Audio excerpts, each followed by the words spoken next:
Good morning students. स्वागत है आप सभी का ऑनलाइन यूट्यूब क्लासेस में।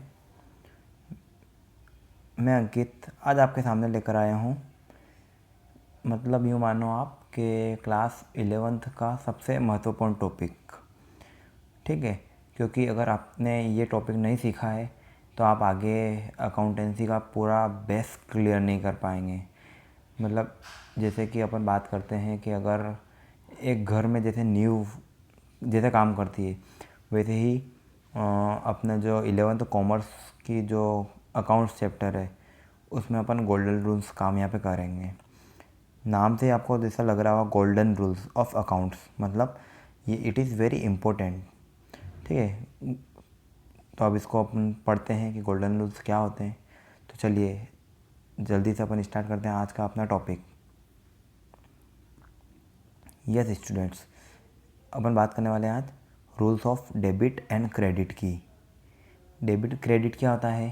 तो डेबिट और क्रेडिट क्या होता है कि अकाउंट की लैंग्वेज में कुछ जितनी भी ट्रांजेक्शन्स होती है हर को या तो एक डेबिट होगी या एक क्रेडिट होगी, है ना। दो ही एक्सपेक्ट होते हैं।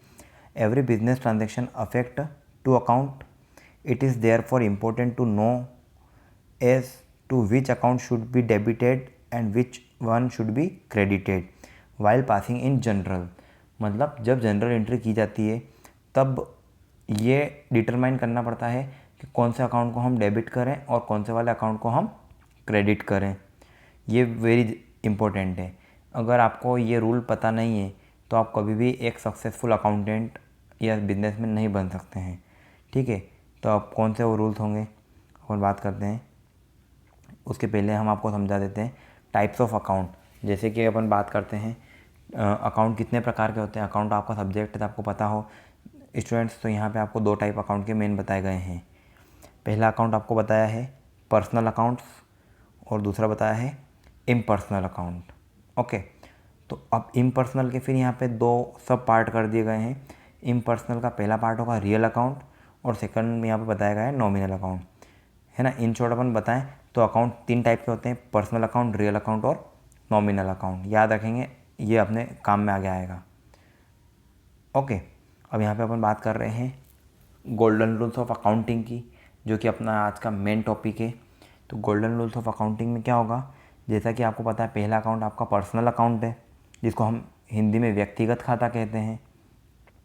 अब व्यक्तिगत खाता या पर्सनल अकाउंट का नियम ये अपने को याद रखना है। क्या याद रखना है? पाने वाले को डेबिट और देने वाले को क्रेडिट करेंगे।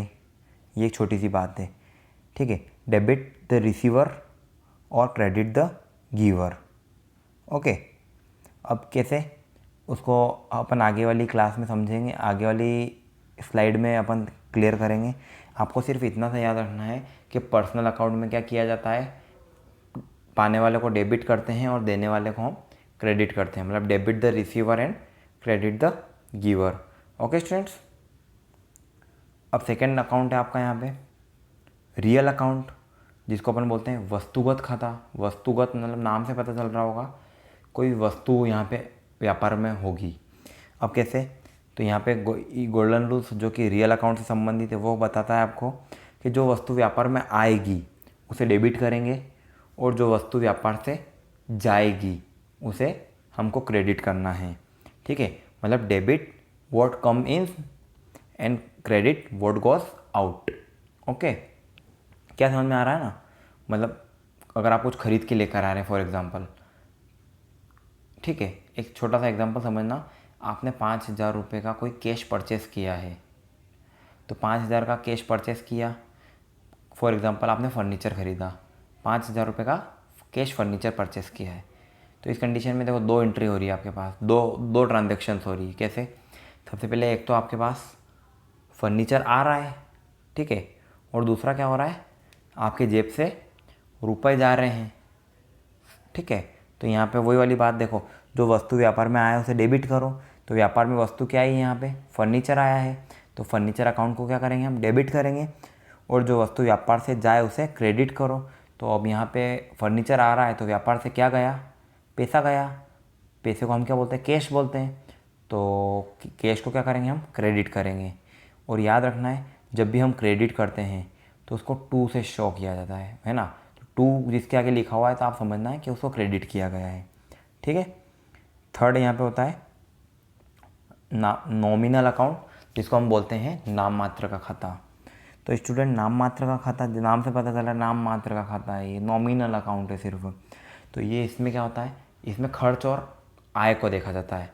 तो अगर मान लो सभी प्रकार के खर्च को और हानि को डेबिट करेंगे, याद रखने वाली बात है क्या, नॉमिनल अकाउंट में क्या करना है, सभी खर्चों और हानियों को डेबिट करना है, मतलब debit all expenses and losses, okay.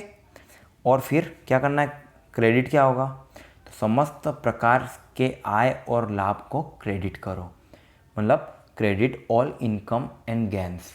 तो आपको याद क्या रखना है कि आपके बिजनेस में जितने भी एक्सपेंसेस हो रहे हैं, जितने भी खर्च हो रहे हैं, जितना भी नुकसान हो रहा है, जितनी भी हानि हो रही है, सबको हम क्या करना है, सिर्फ और सिर्फ डेबिट करना है, ओके।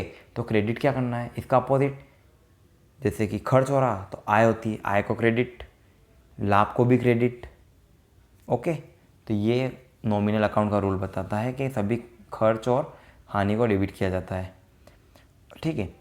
अब अपन इनको थोड़ा सा और डिटेल में देखते हैं। पर्सनल अकाउंट, तो वाइल